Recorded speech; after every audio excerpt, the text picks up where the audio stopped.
rites of passage, I think, are a fantastic thing, but they can border on hazing, and you have to be very cautious about where that line is. And so I'm leaning towards it's probably not a good idea. Yeah. And that kind of brings me in. I've always wanted to ask this, and you've been around a long time. So the gauntlet, when you get your belt, was that a Brazilian? I do too. But is that a Brazilian thing or an American thing? So I'm not really sure, to be honest. Okay. With you. The first time I remember, I don't even remember. Yeah, I don't even remember where I saw it the first time. But it happened a few times at our academy. It was actually Helson that set it up. Okay. And so we don't do it anymore because I think it's dumb. It makes no sense whatsoever. It has nothing to do with jiu-jitsu at all. Right. And a lot of people, they want their belt to get all sweaty and make a welt or whatever. Right. What is it? Are you going to do that to the 60-year-old lady who gets her blue belt? Right. Like, really? Like, yeah. So, right. So to me, I think that's where a lot of these things can really border on hazing and not a rite of passage. So, a rite of passage, I had a good conversation with Hero and Gracie about this. And his point was, he had a really good point. It's like rite of passage can be a pat on the back. It doesn't have to necessarily be a difficult or hard thing. But even though the shark bait can be difficult for a lot of people, most people that get their blue belt still want to go through it. It's a fascinating thing. Like they want to get that experience because there's a lot of like hugging and stuff like that afterwards. Like, hey man, you did it. It's like a pressure test. Yeah. Now, we don't want anybody to get hurt like Augie did, right? So like we have to monitor it very, very well. And again, I'm kind of up in the air. Like it's so close to being out of control. Like, and we do our best to make sure we're watching that person, staying around them. Hey, you doing okay? Like everything good? Yeah. Like, and if they're not okay, then we need to stop it.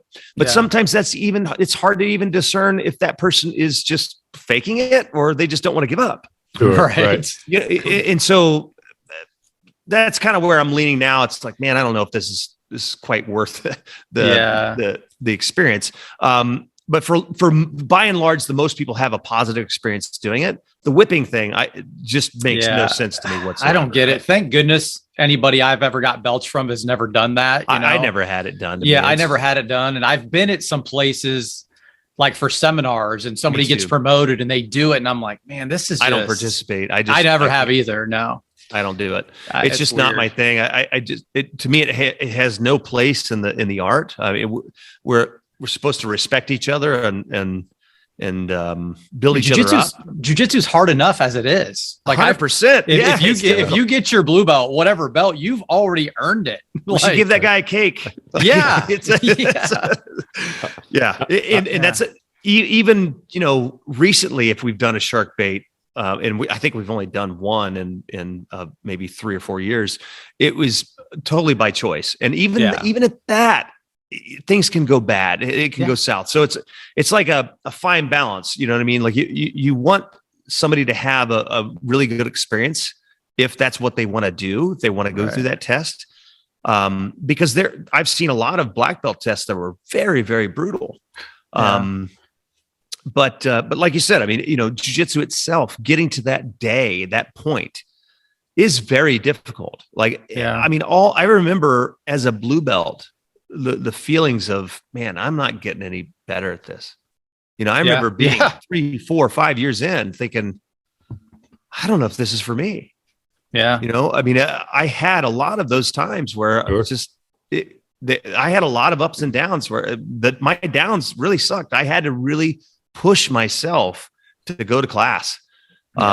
It was there were just some difficult times, and there were guys who got better than me at different times. And that really bummed me out. I'm like, I'm training harder than this guy. What am I doing wrong? Right. So you're right. I mean, the journey itself has enough of its ups and downs. That is the test, to a certain, to a great degree, so I agree with you. It's